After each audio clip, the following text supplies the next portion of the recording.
Alors, bienvenue les amis, bienvenue dans cette nouvelle vidéo aujourd'hui. Dans cette vidéo, je vous partage une bourse d'études qui est partiellement financée pour le Canada. C'est une formation en fait. Donc, précisément dans la région du Québec, comme vous voyez là sur l'écran. Donc, si tu veux bénéficier de différentes informations pour cette bourse, juste reste regarde la vidéo jusqu'à la fin. Alors, déjà, désolé peut-être du volume de l'environnement. Je ne suis pas chez moi, je suis un ami. Donc, je fais avec les moyens de bord en fait. Et je ne me suis pas déplacé avec les différents équipements. Alors, nous sommes présentement sur l'écran de mon ordi et je vais lire les différentes informations pour de la bourse en fait. Si tu es nouveau, n'hésite pas de t'abonner et de se matcher la notification pour te toujours notifier des différentes informations, opportunités qu'on partage sur cette chaîne. Alors, déjà, la date limite pour postuler à cette bourse, en fait, c'est le 28 juillet. Elle était ouverte le 6 juin, en fait. Donc, cette partie-ci, cette intro, si vous pouvez la lire. Moi, je ne vais pas la lire, je vais juste passer dessus, en fait. On va descendre, on va commencer à lire à partir d'ici. On dit le Québec est reconnu à l'échelle mondiale comme le leader dans le domaine de la formation professionnelle. Ces formations qui ont une durée relativement courte allant de 1 à 2 ans, soit sont spécifiquement conçues pour l'apprentissage des métiers mettant l'accent sur l'acquisition des compétences directement liées sur le marché du travail. Alors, ce que vous devez comprendre, c'est que à travers ces formations, en fait, lorsque vous allez aller faire vos différentes formations là-bas, vous allez finir la formation et directement travailler. Donc, c'est comme le nom l'indique, formation professionnelle. Donc, ils te forment pour t'employer directement, en fait, parce qu'ils ont besoin de cette main-d'œuvre là. Bon, là, je sais pas, je vais pas trop vous expliquer parce que vous connaissez déjà, vous connaissez que le Canada est à la quête des travailleurs en fait. Alors, on dit il convient de noter qu'environ 1000 candidats ont présenté leur candidature lors du processus de sélection depuis l'année 2021-2022. Donc, la session de 2021-2022, il y a eu 1000 candidats. Cependant, seuls environ 150 candidatures ont été soumises par les commissions scolaires pour la sélection finale. Bon, je ne sais pas trop ce qu'il veut dire par cette fin, mais en moyenne, il y a eu 1000 candidatures durant l'année passée en fait. Donc, les amis, voici encore l'opportunité et vous pouvez postuler. Ce que vous devez déjà savoir, c'est que les Canadiens et les Français ne sont pas éligibles. Donc, seulement ceux qui ont une nationalité autre que celle de la nationalité canadienne et la nationalité française qui peuvent postuler. Donc, ça, c'est un très avantage pour vous, en fait, un très bon avantage. Alors, on dit c'est une formation professionnelle. La date limite, c'est le 28 juillet 2023. Financement, il y a deux types de financement. Donc, je vais vous montrer ces différents financements-là en bas, en fait, dans la partie des différentes informations de la bourse. Donc, restez regarder la vidéo jusqu'à la fin. Alors, on dit toutes les nationalités sauf françaises et canadiennes. Donc, si tu es français, si tu es canadien, tu n'es pas éligible. Pays hôte, le Canada, la région ou encore la province, c'est le Québec. Alors, voici les différents avantages à propos de la bourse du Québec pour la formation professionnelle. On dit deux programmes vous autorisent à travailler jusqu'à 20 heures par semaine en même temps que votre formation.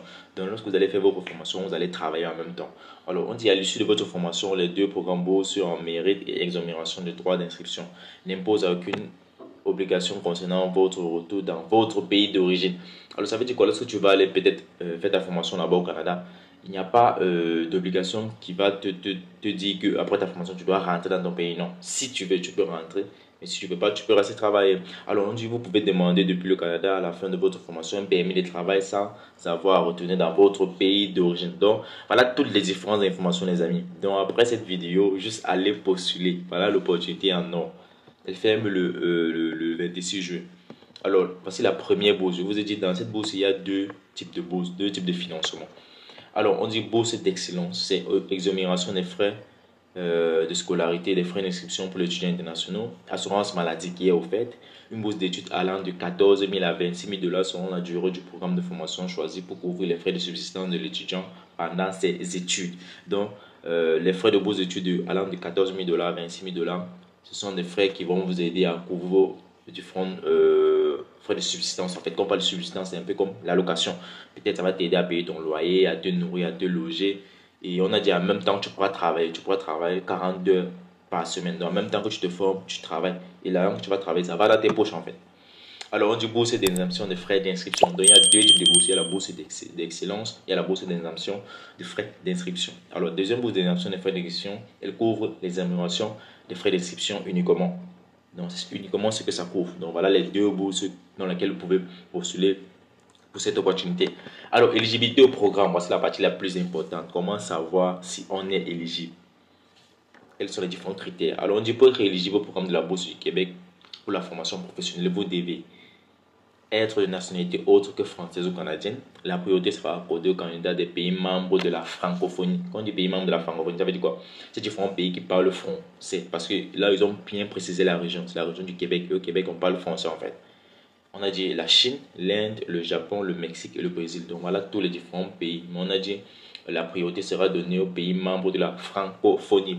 Alors on dit être en dehors du Canada au moment de la soumission de votre candidature et jusqu'à l'annonce des résultats.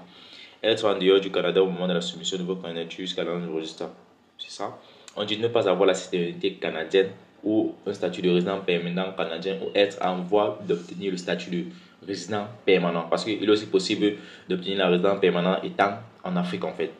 Donc c'est pas moi qui vous informe cela, mais pour ceux qui ne savent pas, c'est possible en fait. Il y a certains programmes. Alors, on dit il n'y a pas d'âge limite, mais vous devez avoir au moins 18 ans. Donc même si tu as 50 ans, tu peux postuler pour cette formation en fait. Ne pas avoir été bénéficiaire d'une bourse d'études au Québec. De plus, l'accumulation d'autres bourses durant la même année universitaire n'est pas autorisée.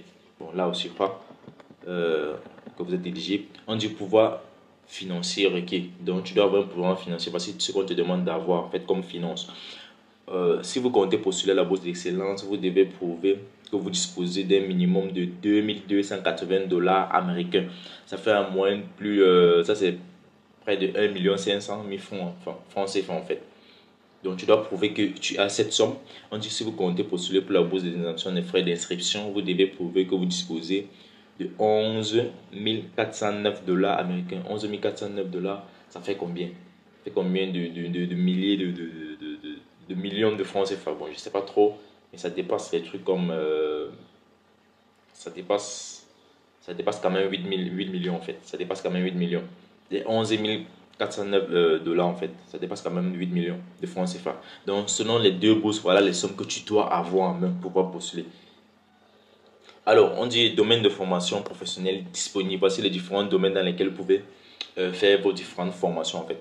Alors ici, on parle d'administration, du commerce et l'informatique. Donc, tu peux aller faire ta formation en informatique et directement entrer sur le marché de l'emploi. On a parlé aussi de l'agriculture, de la pêche, l'alimentation et du tourisme, la métallurgie pour les différentes personnes qui font de la soudure. Ceux qui font de la soudure vont savoir c'est quoi la métallurgie, les chaudronniers aussi. Ici, on parle aussi des mines et travaux de chantier, la santé, les soins esthétiques. Voilà un très bon truc pour les femmes en fait. Donc, si vous avez peut-être votre copine, vos soeurs, vos cousines, on a besoin des personnes là-bas qui vont aller faire des soins esthétiques là-bas. Au Québec, on parle de forestier et papier, mécanique d'entretien, entretien d'équipements motorisés, environnement et aménagement de la forêt, fabrication mécanique, communication, électrotechnique, bois et matériaux connexes, la chimie, la biologie, l'art, le bâtiment et travaux publics. Alors voici les différents domaines dans lesquels vous pouvez postuler. Il y a combien de domaines on a?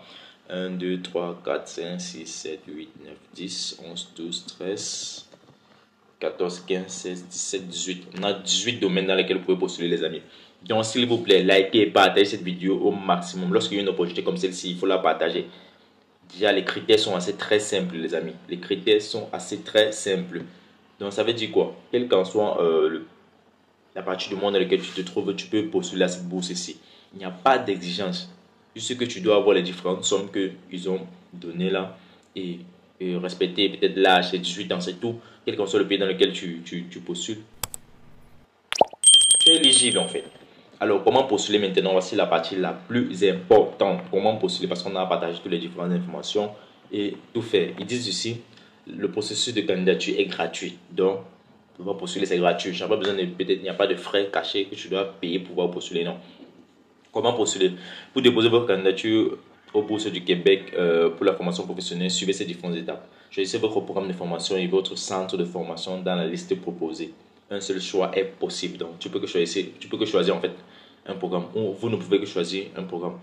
Choisissez le programme de bourse pour lequel vous voulez postuler. Bourse d'excellence ou d'intention ou une bourse d'excellence uniquement. Donc, soit c'est l'un, soit c'est l'autre.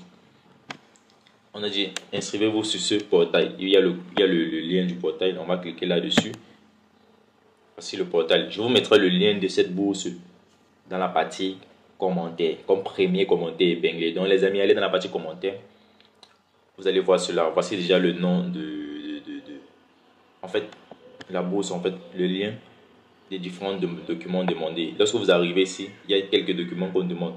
On dit mon Québec métier d'avenir. On dit reminder before you create your account, make sure you have all the following documents. On a dit avant de créer ton compte, assure-toi que tu as tous ces différents documents. Donc je vais les traduire pour vous, mais je vais zoomer un peu pour que ce soit plus lisible. Donc, pour ceux qui parlent un peu anglais, ceux qui savent lire anglais, vous pouvez déjà comprendre. On dit two recommendation form completed by two different people. Annex. Donc, ça veut dire deux lettres de recommandation. Ça peut être peut-être des employeurs ou peut-être des encadrants en fait.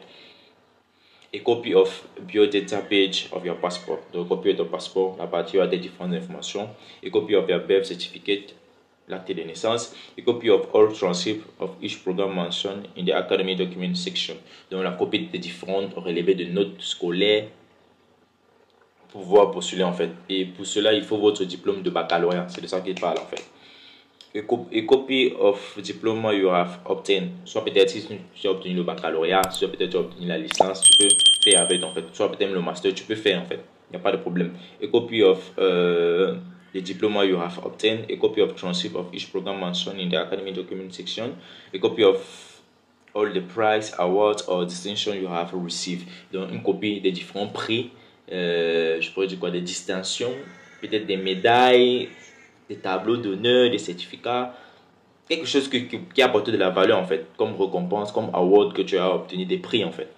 Alors, a copy of your English certificate test result, on parle du TOEFL, du IELTS, ou etc., ou un équivalent. Or a proof of registration for such tests, except if you have completed the higher education.